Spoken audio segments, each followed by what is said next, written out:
The Story of Cinderella. There was once a rich man whose wife died, leaving him with one little girl.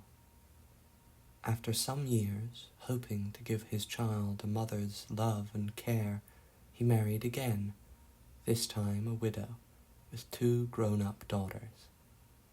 But his second wife was haughty and proud, and her 2 daughters were even worse than their mother, and the poor little girl had a very unhappy time with her new relations.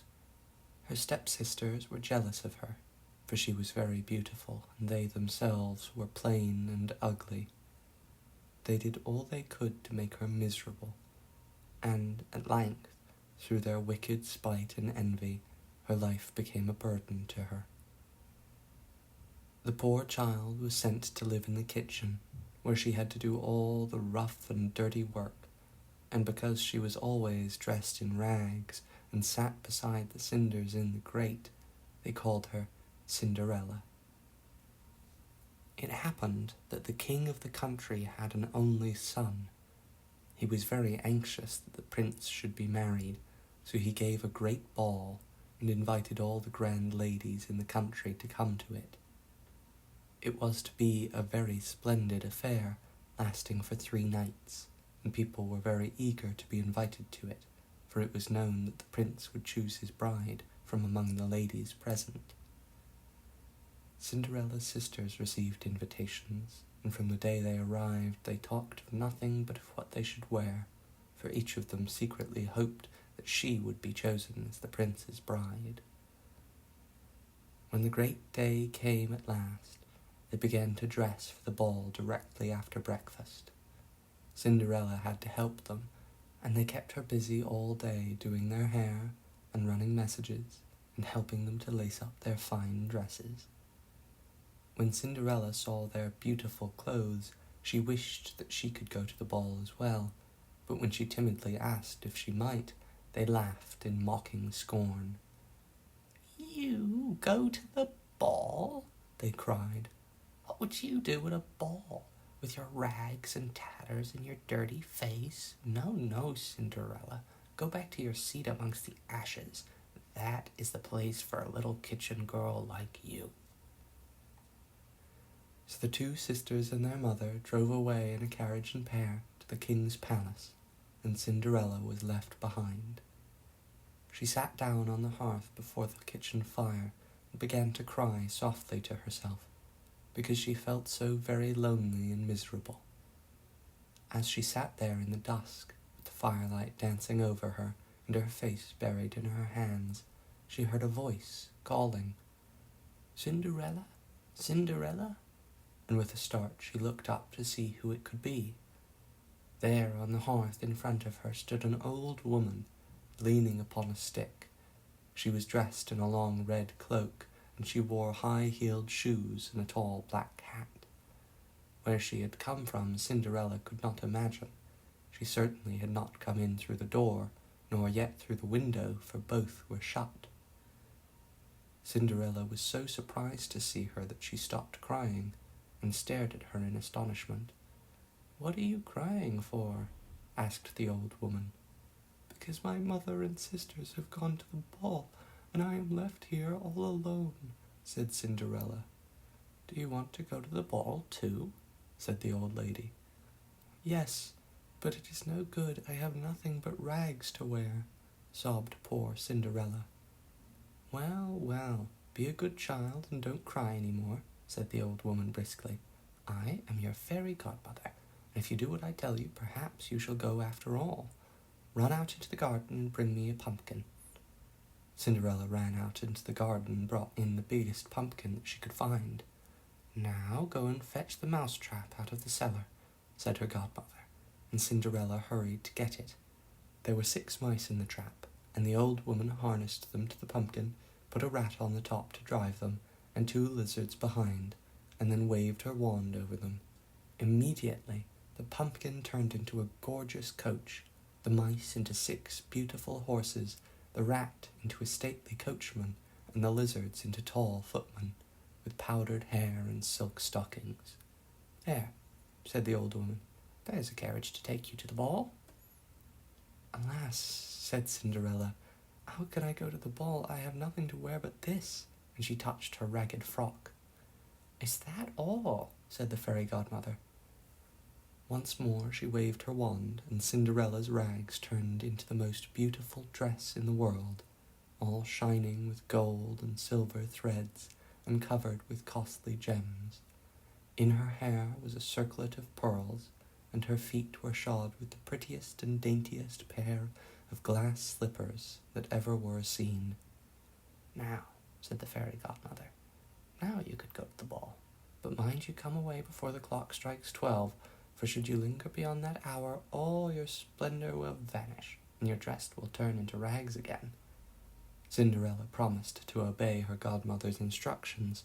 Then she got into the beautiful coach, the footman shut the door, the coachman whipped up the horses, and away she went to the ball. When she arrived, there was a great stir in the palace.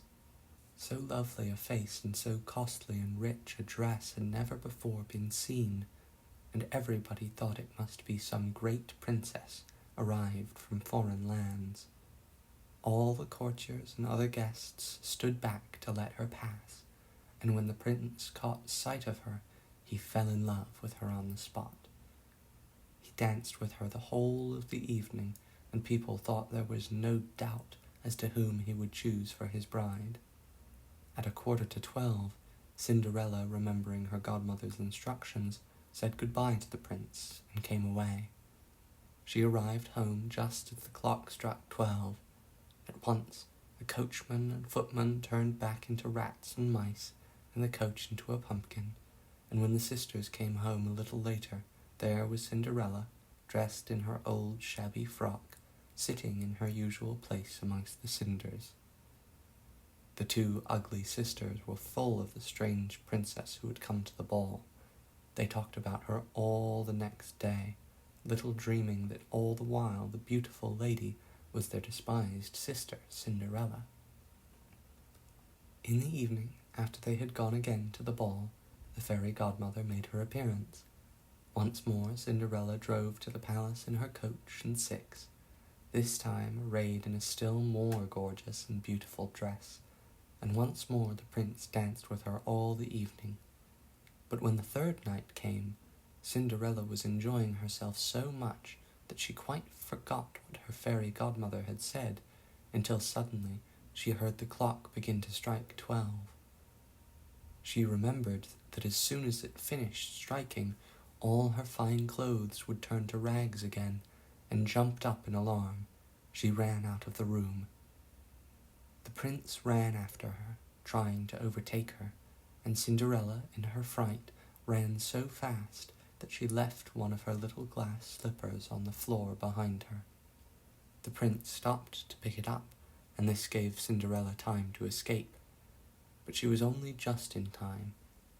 Just as she was crossing the palace yard, the clock finished striking, and immediately all her finery vanished, and there she was, dressed in her old ragged frock again. When the prince came out upon the palace steps, he could see no sign of the lovely princess.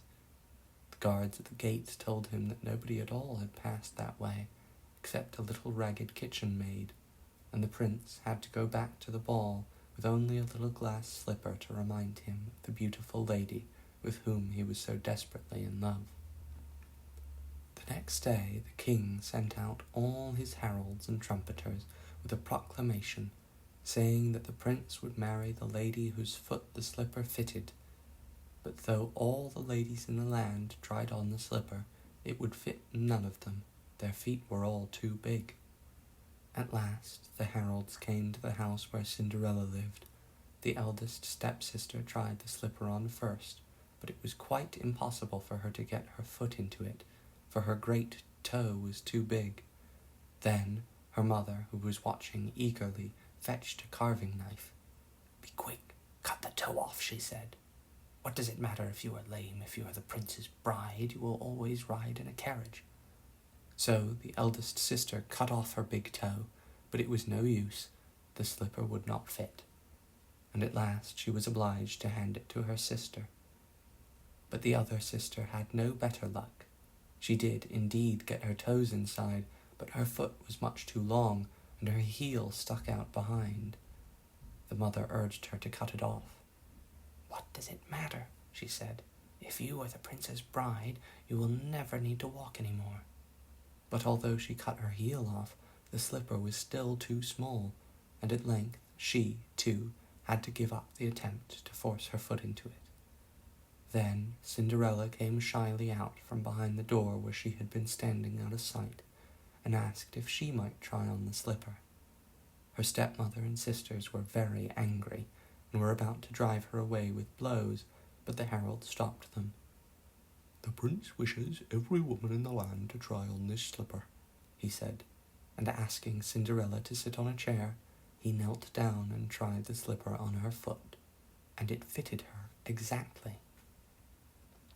While everyone stood and stared in astonishment, Cinderella drew from her pocket the other slipper and put it on. No sooner had she done so than her ragged frock changed into the beautiful ball dress again, and she stood up before them all, the beautiful lady with whom the prince had fallen in love at the ball.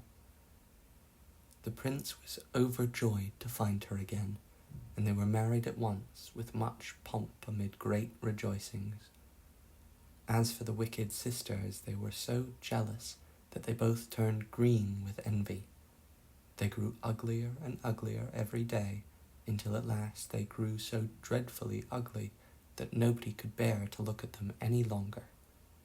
But Cinderella became more and more beautiful, and lived happily with the prince forever afterwards. The end.